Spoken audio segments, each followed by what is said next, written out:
अभिनय, आप सबका अभिनय मैं इस पे स्वागत करता हूँ। बहुत कम समय में आपका लूँगा, मुश्किल से 7 से 8 से मैक्सिमम टू मैक्सिमम 10 मिनट, जहाँ पे मैं आपको ये बताऊँगा कि किस तरीके से अब आपको प्रिपरेशन करनी चाहिए। आज तक आपने जितनी भी प्रिपरेशन की है उसको एक पेज पे लिख लीजिए कि आप कहाँ तक हैं। 2 बातें लिखिए, आप कितना सिलेबस कंप्लीट कर चुके हैं, सिलेबस का कितना हिस्सा मान लेते हैं, पॉलिटी है उसका 50% कंप्लीट कर चुके हैं, एडवांस मैथ्स है उसका 100% कर चुके हैं, अर्थमेटिक है उसका 25% कर चुके हैं। अगर आप इतना कुछ कर चुके हैं तो एक कॉपी पे, एक पेज पे ये लिखिए। उसके बाद आपके लगातार पिछले 4 मॉक टेस्ट में मार्क्स कितने आए हैं ये आप लिखिए। और इन सबको लिखने के बाद अब आपको क्या करना है, आपको देखना है कि आप सिलेबस का 70% टोटल ओवरऑल कर चुके हैं नहीं। अगर आप 70% नहीं कर चुके हैं, मान लेते हैं कि सिर्फ आपने अब तक 30% सिलेबस ही कवर किया है, आपके मॉक में नंबर भी 90 और 100 हैं, तो किन हालातों में अब भी अगर सिलेक्शन लिया जा सकता है तो क्या करना पड़ेगा कि कम से कम आप पेपर की लास्ट स्टेज तक तो पहुंचे, चाहे आपकी छोटी से छोटी कोई भी पोस्ट तमिलनाडु में क्यों ना मिले। सबसे पहली चीज मैंने बताई कि नोट डाउन क्या पढ़ चुके हैं, कितना पढ़ चुके हैं, कितने मॉक में मार्क्स आ रहे हैं। सेकंड थिंग अब क्या है कि अब ये डिसाइड करना पड़ेगा कि ये चीजें मैं पेपर में पढ़ के नहीं जाने वाला हूं। Analysis last 2 years paper of CGL, या तो 2019 और 20 में जो सीजीएल हुआ है उनको एनालिसिस करके जीएस में ये पता कर लीजिए कि किस सेक्शन से क्वेश्चन बिल्कुल नहीं पूछे गए।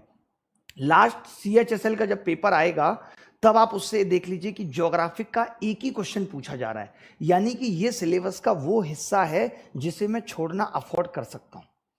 यानी अब आप अगर ये चाहते हैं कि पेपर तक आपकी मैक्सिमम कितनी प्रिपरेशन हो जाए, ये आपको पता लग गया कि 100% नहीं होने वाली है किसी की भी, तो आप कौन कौन सी ऐसी चीजें जिन्हें छोड़ सकते हैं। आपको लगता है कि एंशियंट हिस्ट्री से कोई क्वेश्चन नहीं आ रहा, ठीक है, मैं इस बार एंशियंट हिस्ट्री नहीं पढ़ के जाऊंगा। ज्योग्राफी से एक क्वेश्चन आ रहा है, मैं सिर्फ उसे छोड़कर जाऊंगा और तुक्का लगाऊंगा, ठीक बैठता है तो ठीक है। केमिस्ट्री से लास्ट 2 ईयर से कोई क्वेश्चन नहीं आ रहा तो मैं केमिस्ट्री नहीं पढ़ूंगा, सिर्फ बायोलॉजी और फिजिक्स पढ़ूंगा। अगर कंप्यूटर से कोई क्वेश्चन नहीं आ रहा है तो मैं कंप्यूटर नहीं पढ़ूंगा। या इंग्लिश में मान लेते हैं कि आप देख रहे हैं लगातार कि कॉम्प्रिहेंशन बहुत हार्ड नहीं आ रहे, लगातार पेपरों में इंग्लिश बहुत हार्ड नहीं आ रही, तो ठीक है, मैं भी उस लेवल के कॉम्प्रिहेंशन सॉल्व करने में दिमाग नहीं लगाऊंगा। अभी अगर मैं प्री की तैयारी कर रहा हूं तो मैं active passive direct indirect narration इन पे फोकस बिल्कुल भी नहीं करूंगा। मैं सिर्फ अभी प्री के हिसाब से तैयारी करूंगा। बाद में मेरी मेंस की तैयारी कितनी हो पाएगी नहीं हो पाएगी वो बात का मुद्दा है, बट अभी मेरा टास्क है कि किसी तरीके से मैं प्री में, क्या होता है जब आप एक क्रिकेट मैच खेलते हैं तो होता क्या है कि हम जब हमारे 150 पे 4 विकेट गिर चुके होते हैं तो हमारा फोकस ये नहीं होता कि हम दूसरी टीम को बॉलिंग कैसे करेंगे, हमारा फोकस होता है कि कैसे बचे हुए 25 ओवर में हम कम से कम एक सम्मानजनक स्कोर खड़ा कर पाएं। उसके बाद देखा जाएगा कि हम उस स्कोर को डिफेंड कर पाएंगे या नहीं। अगर 150 पे 4 विकेट करने के बाद मैं ये सोचने लगूं कि 337 तो पिछले मैच में ही मैं बना के हार गया था, तो इस बार तो मैं पक्का हारने वाला हूं और मैं वहीं पे अपने हथियार गिरा दूं, तो ये बहादुरी की बात नहीं होगी। आप मेरी बात का मतलब समझ गए होंगे कि मैं क्या समझाना चाह रहा हूं। दूसरी बात यह कि 2017 को अब हटा दीजिए, क्योंकि 17 में पेपर का पैटर्न बिल्कुल अलग था, लेकिन 18-19 के जो सीजीएल के पेपर में क्वेश्चंस आए हैं, क्वेश्चंस का पैटर्न आया है, उन दोनों को बिना सॉल्व किए हुए एग्जाम में जाना सबसे बड़ी बेवकूफी होगी। अगर अभी तक नहीं किया है तो सबसे पहले यही करना है कि जो 2018 और 2019 वाला सीजीएल है, जो कि 19 और 20 में हुआ है, उन सीजीएल के क्वेश्चंस A to Z करके जाने हैं पेपर में, या अभी आगे आने वाले 5 या 10 दिन में करने हैं, ताकि मुझे एकदम सटीक आइडिया हो जाए कि पेपर का पैटर्न क्या चल रहा है। क्योंकि अब बहुत ज्यादा खेल पढ़ाई का बचा नहीं है कि आप 2-2.5 महीने में पूरा सिलेबस खत्म कर लेंगे। अब मामला प्रैक्टिस का है। अब प्रैक्टिस आप अपने लेवल पे कितनी कर सकते हैं, मेरे लेवल पे कितनी कर रहे हैं। मैं जितना पढ़ा रहा हूं गणित के लिए, मैं आपको गारंटी के साथ कहता हूं, चैलेंज से कहता हूं कि जो मैं पढ़ा रहा हूं, जो मैं प्रैक्टिस करा रहा हूं, उसके अलावा कुछ मत करिए, बस उसी को दोहरा लीजिए। उसके अलावा कहीं हाथ पैर मत मारिए, कहीं ये मत सोचिए वो टीचर क्या पढ़ा रहा है उसका भी देख लेता हूं, ये क्या पढ़ा रहा है। आपको एक मेंटोर पे, हमने भी हजारों क्या एक आध लाख बच्चों का सिलेक्शन करा दिया होगा, तो उन बच्चों को सिलेक्शन हमने ऐसे ही नहीं करा दिया, अनुभव से करा दिया। पता है कि क्या पूछा जाएगा, क्या पेपर का स्तर रहेगा, खुद इतनी बार एग्जाम क्वालिफाई किया है, तो ये पता है कि पेपर में बच्चा कौन से तरीके लगा पाएगा, कौन से नहीं। आप देखते हो कि टीचर आपको सवाल कितना भी बड़ा दे दे, आप कर देते हो एग्जाम के अंदर, लेकिन पेपर के अंदर नहीं कर पाते। क्यों? क्योंकि वहां समझाने वाला कोई नहीं होता। यहाँ टीचर हमें बता देता है, अच्छा ये एल ये बी है, जिसको हम समझ ही नहीं पा रहे होते हैं, वो टीचर समझा देता है। तो जब तक अपने लेवल पे प्रैक्टिस नहीं करोगे, जब तक सवाल को खुद करने की कोशिश नहीं करोगे, शायद आपने ये गलती 10, 12 या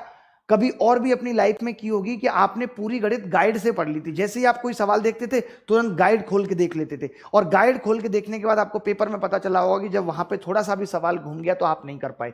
अगर आप सवाल करने से पहले बेचैन होकर तुरंत उसका सोल्यूशन देख लेंगे, तो आप कभी भी नहीं सीख पाएंगे। वो फिर ऐसे बात हो जाएगी कि बॉडी को जरूरत हुई विटामिन बी की, तो मैं खाना नहीं खाऊंगा, डायरेक्ट मैंने विटामिन बी की गोली खा ली। तो क्या ये सेहत के लिए सही है? आप डायरेक्ट सप्लीमेंट ले रहे हो। अगर आप गाइड से पढ़ रहे हो, अगर आप टीचर के सॉल्यूशन देख के समझ रहे हो, तो समझ लो कि आप डायरेक्ट गाइड से पढ़ रहे हो। पहले खुद सवाल करने की प्रैक्टिस करो। समझ नहीं आता, एक दो बार में नहीं होता, तब जाके सॉल्यूशन देखो। वो भी वही सॉल्यूशन जो बेस्ट हैं, जो पेपर में अप्लाई हो सकते हैं। सारे सॉल्यूशन देखने की जरूरत नहीं है। मैंने अभी बताया आपको कि आपको 2018 और 19 के सारे सीजीएल प्री के आए हुए सेट करने हैं।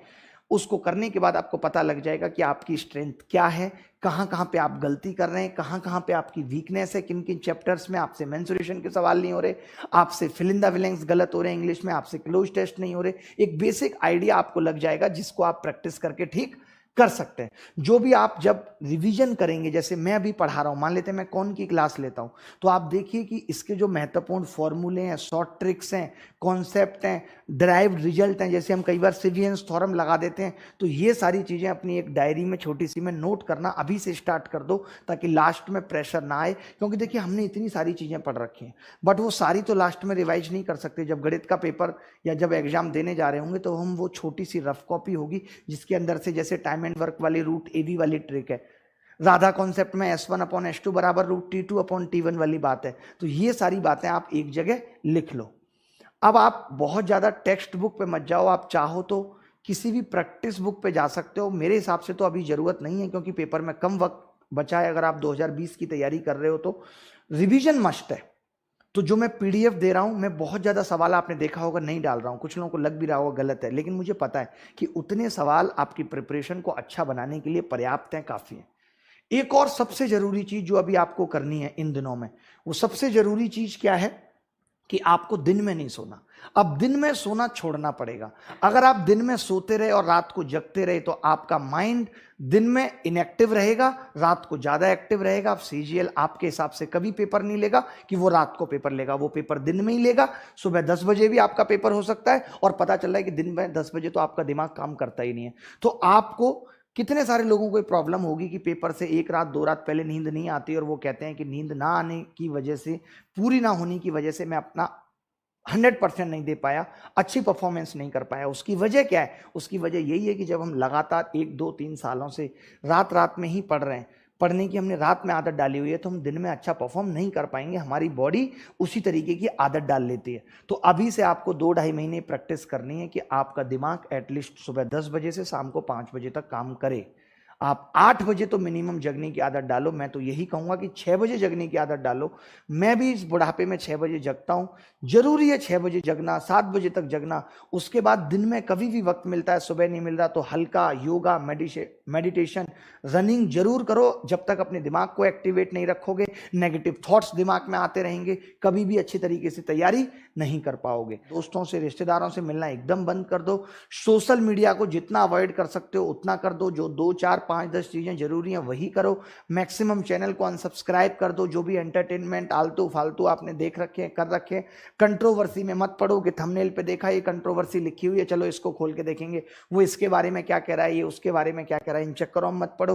व्हाट्सएप कम से कम यूज करो, नोटिफिकेशन ऑफ कर दो, ताकि बार बार 2-2 मिनट के अंदर मैसेज पिंग ना हो।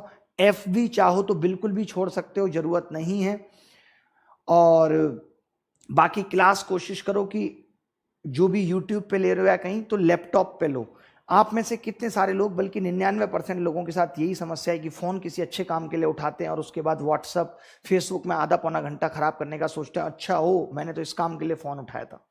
मॉक टेस्ट 10-10 जरूर लगा लो। ये आपके स्ट्रेस को कैसे एग्जाम में मैनेज करना है, टाइम को अपने एग्जाम में कैसे मैनेज करना है, प्रेशर को एग्जाम में कैसे मैनेज करना है, ये सब आपको सिखाएगा। ठीक है, ताकि लास्ट के 15 दिनों में आपको कोई मॉक टेस्ट ना देना पड़े। सिर्फ ट्रिक्स, फॉर्मूले, अपनी डायरी में नोट की हुई चीजें वही आप रिवाइज करें। इडियम, फ्रेज, एंटोनिम, सिनोनिम वो लास्ट के डेज में ही चाहें तो याद कर सकते हैं। और अंतिम दिन कोई स्टडी ना करें, एकदम रिलैक्स रहें, ये कॉन्फिडेंस रखें कि मैं बेहतर करूंगा, मैंने अच्छी तैयारी की है। क्योंकि अपनी तरफ से अगर बेस्ट दे दोगे तो मैंने हमेशा ये बात कही है, आगे भी कहता रहूंगा, तो कभी भी ये अफसोस नहीं होगा कि रिजल्ट बुरा हुआ या अच्छा।